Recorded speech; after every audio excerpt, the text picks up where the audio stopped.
नमस्कार दोस्तों, आज हम बात करेंगे इंडियन गवर्नमेंट के नेशनल अप्रेंटिस प्रोग्राम के बारे में, जो डिप्लोमा इंजीनियरिंग और आईटीआई कैंडिडेट के लिए होता है, जिसमें 1 साल की अप्रेंटिस कराई जाती है, जिसमें स्टाइफंड मिलता है आईटीआई वालों को 7 से 8 हज़ार रुपये और डिप्लोमा वालों को 9 से 12 हज़ार रुपये। और अब ज़्यादातर देखा जा रहा है प्राइवेट कंपनी जो भी हैं वो सिर्फ अप्रेंटिस ही करा रही हैं खाली। बड़ी बड़ी कंपनी आप देख सकते हैं, टाटा मोटर होगी, बजाज होगी, हैवल्स होगी और एल&टी होगी और बहुत सारी कंपनी हैं जिनका मैं नाम भी ले नहीं नाम लेता रहूँगा तो ये वीडियो बहुत बड़ी हो जाएगी। आपने देखा होगा, कई सारे यूट्यूब चैनल पे भी देखा होगा, डिप्लोमा इंजीनियरिंग के लिए वैकेंसी आती है, आईटीआई के लिए वैकेंसी आती है प्राइवेट कंपनियों में। सिर्फ 1 साल का डीटी प्रोग्राम कराया जाता है, डिप्लोमा इंजीनियरिंग वालों को 1 साल की अप्रेंटिस कराई जाती है। और कितने देते हैं? 9,000 से लेकर 16,000 तक देते हैं अप्रेंटिस में, और सिर्फ 1 साल की अप्रेंटिस कराते हैं।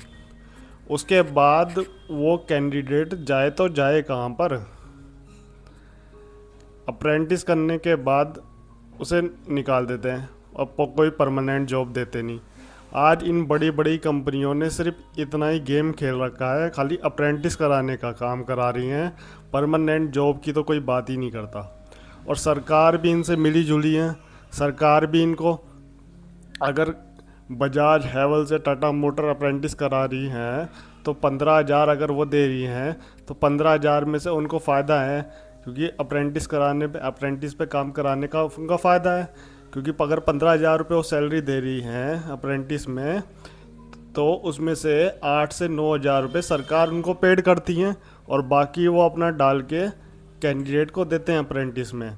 और हर साल नए कैंडिडेट हायर करते हैं अप्रेंटिस के लिए, ना कि जो अप्रेंटिस कराए हुए कैंडिडेट हैं 1 साल के बाद उनको ऑन रोल जॉब करती हैं या परमानेंट जॉब के लिए आगे हायर करती है। ऐसा नहीं करती, क्योंकि उनको भी पता है आगे अगर हमने इनको परमानेंट जॉब के लिए हायर करा, ऑन रोल जॉब के लिए हायर कर दिया, तो हमें इनकी सैलरी इंक्रीज़ करनी पड़ेगी, इनकी सैलरी परमानेंट के हिसाब से बढ़ानी पड़ेगी। और परमानेंट के हिसाब से कम 20-22 हज़ार रुपये बनती है डिप्लोमा इंजीनियरिंग की। तो ये सारा गेम टाटा मोटर, बजाज हैवल्स और अन्य हीरो जैसी कंपनी, मारुति सुजुकी जैसी कंपनी 1 साल के लिए हायर करती हैं। अपना TW इनका प्रोग्राम है, टेम्पररी वर्कमैन का, सिर्फ 1 साल के लिए।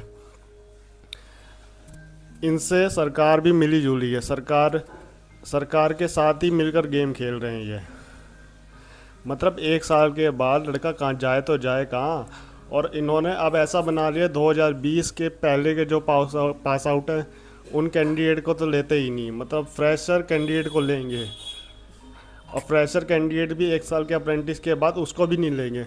मतलब जाए तो जाए कहाँ। और आज प्राइवेट कंपनी की इतनी मनमानी चल रही है, ये जितनी बड़ी बड़ी कंपनी का नाम मैंने लिया, इन्होंने अपने थर्ड पार्टी रूल बना रखा है।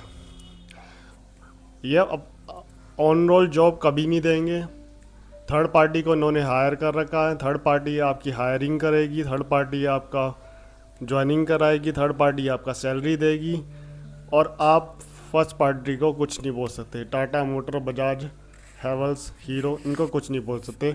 आपने जिस थर्ड पार्टी के द्वारा कंपनी ज्वाइन करी है, आपका उन्हीं से कॉन्ट्रैक्ट होगा, आपको वही कंपनी में रखेगी। आपका कॉन्ट्रैक्ट होने के बाद, 1 साल का कॉन्ट्रैक्ट होने के बाद आपको निकाल दिया जाएगा। 1 साल के बाद आप दूसरी कंपनी ढूंढेंगे, फिर से अप्रेंटिस करेंगे, और बस यही सिलसिला जारी है प्राइवेट कंपनियों का। और सरकार इनसे मिली भी है। आपने देखा ही होगा कई वीडियो में, डिप्लोमा इंजीनियरिंग और आईटीआई की वैकेंसी सिर्फ अब 1 साल की रह गई है। आपकी इस वीडियो पे क्या राय है, कमेंट करके बताइए। अगर आप मेरी बात से सहमत हो तो लाइक शेयर करिए वीडियो को और कमेंट में अपनी राय बताएं। धन्यवाद।